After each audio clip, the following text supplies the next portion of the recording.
Hai guys, jom support YouTube channel ni dengan tekan butang subscribe dan juga loceng notification. Thank you semua.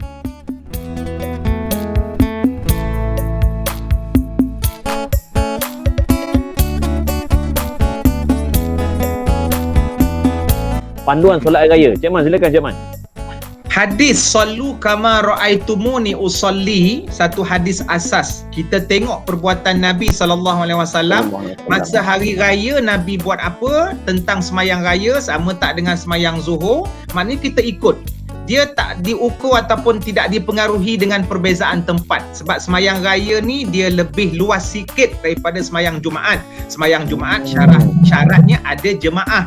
2, 3, 4, 40 seterusnya lah. Semayang raya tak, seorang boleh, tapi seorang tu mungkin rasa dia sendu lah, sebab tak ada isteri dekat belakang ke, tak ada anak-anak kat belakang ke. Tapi memang rasa kita tak perlu sendu, sebab kita insya-Allah ada Allah Subhanahu ni nak pujuk hati ni. Memang kita beraya ni dengan Allah lah, kita bertakbir. Jadi sebenarnya tak adalah letih kita semayang raya itu. Jadi sebagaimana yang Nabi buat, semayang raya 2 rakaat, kemudian macam biasa bila sebut salu tu sebiji sejibik dengan apa yang Nabi ambil, yang Nabi buat. Selagi tak ada jenazah dekat depan, semayang raya lah, bukan semayang jenazah lah. Maknanya ada rukuk, ada i'tidal.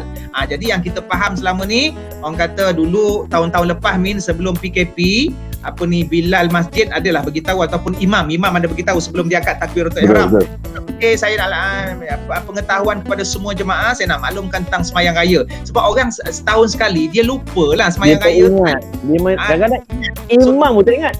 Iya, imam pun kadang-kadang tak ingat. So benda sunat mana, kemudian benda wajib mana, kadang-kadang imam terlupa benda sunat yang takbir, gelabah satu masjid, dah heboh viral, sah ke tak sah. Padahal benda tu sunat.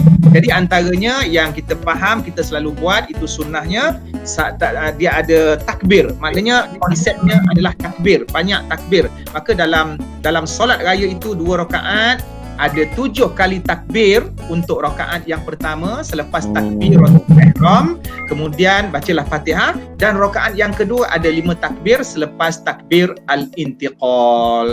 Kemudian selepas yang itu kita disunatkan untuk berkhutbah. Maknanya hukum khutbah itu adalah sunat. Nabi pun sebut semayang raya tu, Nabi sebut masa dia nak khutbah tu, aku nak berkhutbah, siapa nak dengar, siapa yang nak balik boleh balik. Jadi dia tak sewajib ataupun tidak sesyiar seberat sebagaimana khutbah Jumaat yang dilakukan sebelum semayang Jumaat. Cuma yang jadi gelabahnya selama ni abah kan, anak-anak bujang selalunya kalau dekat orang kata dekat masjid tu, mungkin dia ada 2 pilihan. Satu, dia boleh duduk saja-saja ambil gambar ke, ataupun dia boleh balik. Tapi hari ni mungkin ada di kalangan orang kata ahli rumah, ayah ke, abang long ke, mana yang sekolah tahfiz, memang menyatakan untuk dilantikkan imam apa kita kata tu, interim.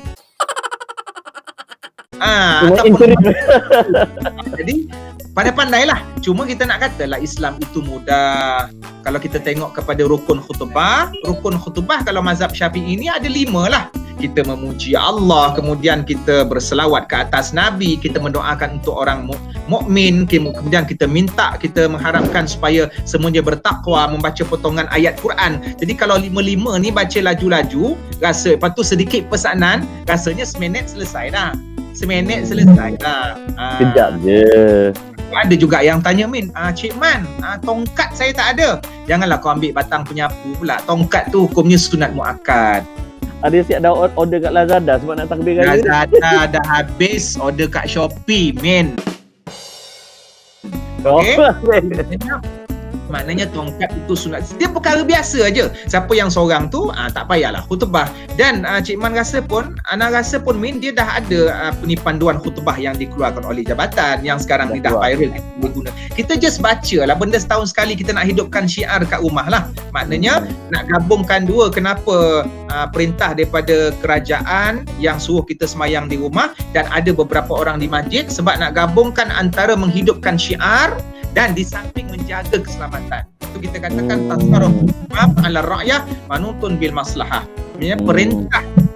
Perintah ataupun undang-undang, akta, SOP yang dibuat oleh pihak kerajaan ke atas rakyat ialah bergantung kepada maslahat dan kepentingan kita lah. Jadi janganlah sedih-sedih. Syiar Islam itu tetap boleh dilaksanakan di mana-mana sahaja.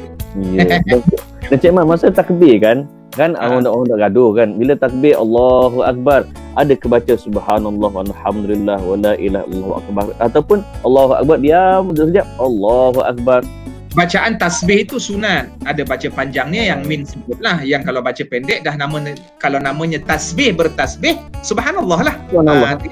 Subhanallah kan? Dan dia hukum dia sunat. Kalau tak buat, senang cerita, kalau tak buat 7-5 tu pun tak ada masalah. Tak ada masalah. Cuma bila imam terlupa, dia terus rukuk, maka tak perlulah kita sampai subhanallah. Imam tak ada apa dah.